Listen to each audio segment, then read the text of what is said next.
नमस्कार दोस्तों आज के वीडियो में हम बात करेंगे CSD AFD आइटम को ऑनलाइन खरीदने में आ रही परेशानियों के बारे में। मेरे पास कुछ लोगों ने कमेंट करके पूछा है कि पेमेंट में दिक्कत आ रही है।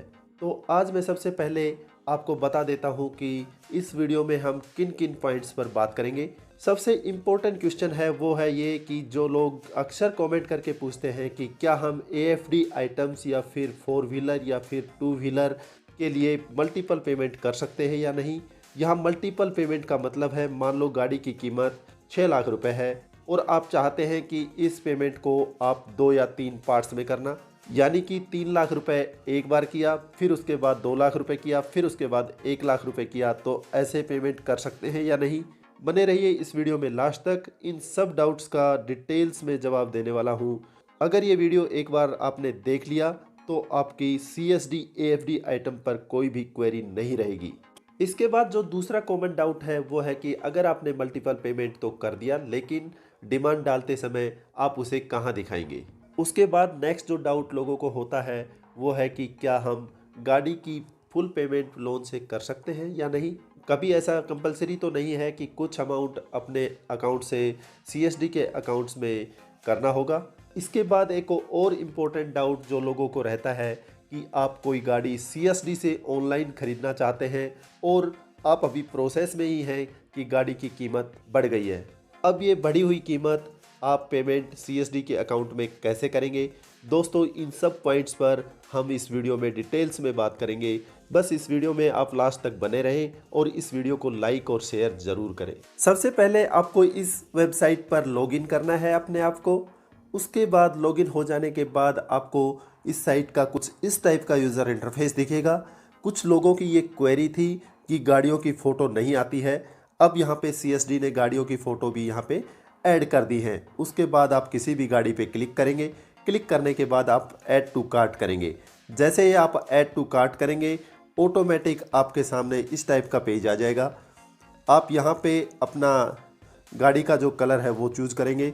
उसके बाद यहाँ से प्राइस जोन चूज़ करेंगे और डीलर चूज़ करेंगे और उसके बाद डिपो चूज़ करेंगे और उसके बाद यहाँ पे URC चूज़ करेंगे। उसके बाद जो लोगों का एक और डाउट रहता था कि हमें डीलर की डिटेल्स नहीं दिखाई दे रही, अब यहाँ पे वो डीलर की डिटेल्स भी यहाँ पे देख सकते हैं। व्यू डिटेल्स पे यहाँ पे क्लिक करेंगे। क्लिक करने के बाद डीलर का कोड आ जाएगा, उसके बाद उसका नेम आ जाएगा, यहाँ पे उनके फ़ोन नंबर आ जाएंगे, ईमेल आईडी आ जाएगी। अगर कोई क्वेरी है तो आप इस पर ईमेल करके उनसे कंसल्ट कर सकते हैं। उसके बाद दूसरा जो क्वेरी था लोगों का कि डिपो का जो वो है वो दिखाई नहीं देता है हमें कि उसका ईमेल आईडी क्या है, फ़ोन नंबर क्या है। तो आप यहाँ पे व्यू डिपो पे क्लिक करके यहाँ से आप देख सकते हैं। जैसे आप इस पर क्लिक करेंगे आपको डिपो का यहाँ पे टेलीफ़ोन नंबर भी मिल जाएगा और आपको ईमेल आईडी भी मिल जाएगा। जिस डिपो ने अपना टेलीफ़ोन नंबर यहाँ पे ऐड कर रखा होगा वही मिलेगा, अन्यथा आपको नहीं मिलेगा। यहाँ पे आपको जो हर एक डिपो में इसी बैंक डिटेल के साथ में आपको बैंक डिटेल मिलेगी। यही PNB का जो बैंक है, यही आपको हर एक डिपो में आपको इसी बैंक की डिटेल्स मिलेंगी। उसके बाद अगर आप URC की डिटेल्स देखना चाहते हैं तो आप व्यू URC डिटेल्स पे क्लिक करके यहाँ पे आप URC की डिटेल्स देख सकते हैं। यहाँ पे आपको ईमेल आईडी मिल जाता है। अगर आपका कोई भी क्वेरी है तो आप इस ईमेल आईडी पे ईमेल कर सकते हैं। अगर आपका कोई क्वेरी नहीं है तो आप यहाँ पे नीचे आएंगे। नीचे आने के बाद आप चेकआउट पे क्लिक करेंगे। जैसे ही आप चेकआउट पे क्लिक करेंगे आपको फिर से रिमाइंड किया जा रहा है कि आपका ये जो पेमेंट जाएगा वो इस अकाउंट में जाएगा, CSD के इस अकाउंट में पेमेंट जाएगा। उसके बाद यहाँ पे भी आपको रेड कलर्स में दिखाया गया है कि आपकी जो पेमेंट होगी वो इस अकाउंट में होगी। उसके बाद यहाँ पे आपकी कुछ डिटेल्स प्रीफिल्स होके आ जाती हैं। आपको यहाँ पे नीचे आना है। नीचे आने के बाद अपना पे लेवल सेलेक्ट करना है। यहाँ पे अपना पूरा एड्रेस डालना है और यहाँ पे अपना पैन कार्ड की फ़ोटोकॉपी अपलोड करनी है। यहाँ पे अवेलेबिलिटी सर्टिफिकेट अपलोड करना है। यहाँ पे डीलर का प्राइस अपलोड करना है। और अब आते हैं हम पेमेंट का जो मेन जो हमारा डाउट था उसके ऊपर हम आ चुके हैं। सबसे पहले हम बात करेंगे कि हमने कोई लोन नहीं लिया है। अगर हमने कोई लोन नहीं लिया है तो हमारे पास पेमेंट के 2 मेथड हैं, डायरेक्ट बैंक ट्रांसफ़र और ऑनलाइन ट्रांसफ़र। ऑनलाइन जो आप पेमेंट करेंगे वो केवल जो आप अपना नॉर्मल जो शॉपिंग साइट्स पे करते हैं उसी टाइप से करेंगे। ये सबसे बेस्ट पेमेंट का मेथड है, क्योंकि इसमें कुछ दिक्कतें आ रही थी, कुछ डिक्लाइन हो रही था कुछ पेमेंट, तो उसकी वजह से लोग इससे पेमेंट करने से डर रहे थे। लेकिन अभी यूआरसी ने इसे फिक्स कर दिया है, इसका जो प्रॉब्लम आ रहा था उनको फिक्स कर दिया है और अब आप ऑनलाइन पेमेंट कर सकते हैं। ऑनलाइन पेमेंट सबसे बेस्ट मेथड है, इसमें न आपको बैंक में जाना पड़ेगा, न आपको पासबुक की ज़रूरत पड़ती है। दूसरा जो पेमेंट का मोड है वो डायरेक्ट बैंक ट्रांसफ़र का है। अगर आप अपने बैंक से डायरेक्ट यूआरसी के अकाउंट में ट्रांसफ़र कर देते हैं, चाहे वो आरटीजीएस से या फिर आप अपने नेट बैंकिंग से ट्रांसफ़र कर देते हैं, तो आपको अपना पेमेंट रिसिप्ट यहाँ पे अपलोड करना है और यहाँ पे अपने सेल्फ के अकाउंट्स की डिटेल्स फिल करनी है। और यहाँ पे अब जो मेन जो डाउट था वो ये था कि अगर हमने पार्ट्स में पेमेंट किया, मान लीजिए 3 या 4 पार्ट्स में पेमेंट किया, तो वो हम कहाँ दिखाएंगे। उन पेमेंट्स को आप दिखाने के लिए जितनी भी पेमेंट रिसिप्ट है, मान लीजिए आपने 2 बार पेमेंट किया, दोनों पेमेंट रिसिप्ट का एक साथ फ़ोटो खींच के आप यहाँ पे अपलोड कर सकते हैं और उसके बाद यहाँ पे अपने सेल्फ डिटेल्स भरेंगे और यहाँ पे एडिशनल रिमार्क्स में आप दोनों पेमेंट की डिटेल डालेंगे कि मैंने कितना अमाउंट इस पेमेंट में किया और दूसरे जो पेमेंट रिसिप्ट है उसमें कितना अमाउंट किया।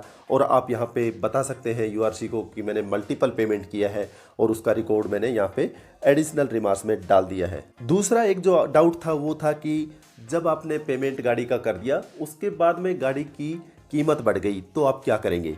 यहाँ पे आप बढ़ी हुई गाड़ी की पेमेंट कर देंगे और उसके बाद सेम जो पेमेंट रिसिप्ट है उसकी फ़ोटो जो आपने पेमेंट किया है उसके साथ में लेके यहाँ पे अपलोड कर देंगे और नीचे यहाँ पे एडिशनल रिमार्क्स में आप उस एडिशनल पेमेंट का भी यहाँ पे पूरा डिटेल्स यहाँ पे डाल देंगे, जिससे कि यूआरसी को पता चल जाए कि आपने एडिशनल जो पेमेंट किया है वो भी आप बढ़ी हुई गाड़ी की जो पेमेंट थी वो कर चुके हैं। दूसरा डाउट था जो कि आपने लोन लिया है और वो लोन की पेमेंट भी की है आपने और पेमेंट रिसिप्ट भी आपने अपने बैंक से कुछ ट्रांसफ़र भी किया है, तो कोई दिक्कत नहीं है। यहाँ पे जैसे ही आप लोन के कॉलम पे क्लिक करेंगे तो यहाँ पे अपना लोन का अमाउंट डालेंगे, यहाँ पे जो लोन का सैंक्शन लेटर है वो डाल देंगे, उसके बाद में जो पेमेंट आपने किया है उस पेमेंट की रिसिप्ट डाल देंगे।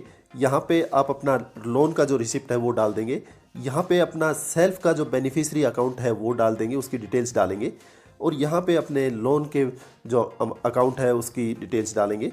और यहाँ पे आप ये पूरी फिल करने के बाद ये तो आपका नॉर्मल प्रोसीजर है कि आधा पेमेंट आपने लोन से किया, आधा पेमेंट आपने अपने अकाउंट से किया। यहाँ पे जो डाउट था वो ये था कि अगर हम गाड़ी की पूरी पेमेंट लोन के अमाउंट से कर रहे हैं तो यहाँ पे हम अपने सेल्फ अकाउंट में क्या डालें, जो सेल्फ बेनिफिशियरी जो अकाउंट्स हैं उसमें हम क्या डिटेल डालें। तो इसके लिए हमारा CSD के जो डेवलपर्स हैं उनसे रिक्वेस्ट है कि यहाँ पे एक ऑप्शन लाया जाए, अगर जो लोग पूरा पेमेंट लोन से कर रहे हैं तो वहाँ पे ये जो सेल्फ अकाउंट का जो डिटेल्स है यहाँ पे ये नहीं मांगी जानी चाहिए, ये पोर्शन हट जाना चाहिए अभी इस केस में, क्योंकि ये साइट अभी डेवलप हुई नहीं है। तो उस केस में आप यहाँ पे अपना लोन का अमाउंट डालेंगे, टोटल अमाउंट यहाँ पे डाल देंगे अगर आपने पूरा लोन के थ्रू पेमेंट कर दी है। उसके बाद यहाँ पे अपना लोन का सैंक्शन लेटर यहाँ पे अपलोड कर देंगे। उसके बाद यहाँ पे जो डायरेक्ट बैंक ट्रांसफ़र है ये, क्योंकि आपको डिटेल्स भरनी ही भरनी है, इसके अंदर भी आप अपना पेमेंट रिसिप्ट के अंदर अपना जो लोन का जो रिसिप्ट है वही अपलोड कर देंगे। और यहाँ पे आप अपलोड करेंगे अपनी पेमेंट रिसिप्ट जो लोन से मिली है, लोन का जो पेमेंट रिसिप्ट है वो यहाँ पे अपलोड करेंगे। और जो बेनिफिशियरी सेल्फ अकाउंट है उसके अंदर भी आपकी सारी डिटेल्स जो आपका सेल्फ अकाउंट है वो भर देंगे। उसके बाद यहाँ पे लोन का जो अकाउंट है उसकी डिटेल्स यहाँ पे भर देंगे, अकाउंट नंबर जो IFSC कोड है वो सब भर देंगे। उसके बाद यहाँ पे एडिशनल डिटेल्स में आप लिख देंगे कि जो आपने जो पेमेंट किया है वो पूरा पेमेंट आपने लोन अमाउंट से किया है, क्योंकि इसमें ऑप्शन नहीं था इसलिए हमने अपना सेल्फ अकाउंट भी यहाँ पे भर दिया है। कुछ लोगों की क्वेरी थी कि हम कैंटीन में LS ऑर्डर लेने के लिए क्या क्या डॉक्यूमेंट्स लेके जाएं। इस पर मैंने ऑलरेडी एक वीडियो बनाया हुआ है, आपको आई बटन में मिल जाएगा, आप उस वीडियो को देख सकते हैं। कुछ लोगों की ये भी क्वेरी थी कि हमें LS ऑर्डर लेने के लिए CSD खुद जाना पड़ेगा या फिर हमारा फैमिली मेम्बर कोई भी LS ऑर्डर को कलेक्ट कर सकता है। आपको खुद ही जाना पड़ेगा, क्योंकि आपको अपना आई कार्ड, अपना जो कैंटीन कार्ड है वो लेके जाना है। आप अपना आई कार्ड किसी दूसरे को तो दे नहीं सकते, और वहाँ पे एक जो पेमेंट रिसिप्ट होता है और एक डॉक्यूमेंट रिसिप्ट होता है उस पे वहाँ पे साइन होते हैं कैंटीन में, तो इसलिए आपको खुद ही वहाँ पे कैंटीन में जाना पड़ेगा। इस पर भी मैंने एक वीडियो बनाया हुआ है डिटेल्स में, आप आई बटन में दिए गए वीडियो को देख सकते हैं। एक और इम्पोर्टेंट बात, अगर आप पेमेंट ऑनलाइन करना चाहते हैं तो अपनी बेनिफिशियरी ऐड पहले से करके रखें, क्योंकि बेनिफिशियरी को अप्रूव होने में 3 से 4 दिन लगते हैं। और अगर आप डायरेक्ट बैंक ट्रांसफ़र करना चाहते हैं तो आप अपनी पासबुक को अपने पास रखें। आई होप कि ये वीडियो आपको काफ़ी पसंद आया होगा। अगर ये वीडियो आपको पसंद आया हो तो इस वीडियो को लाइक करें, अपने दोस्तों में शेयर करें, और अगर आप मेरे चैनल पर नए हैं तो इस चैनल को जरूर सब्सक्राइब करें। Thanks for watching this video.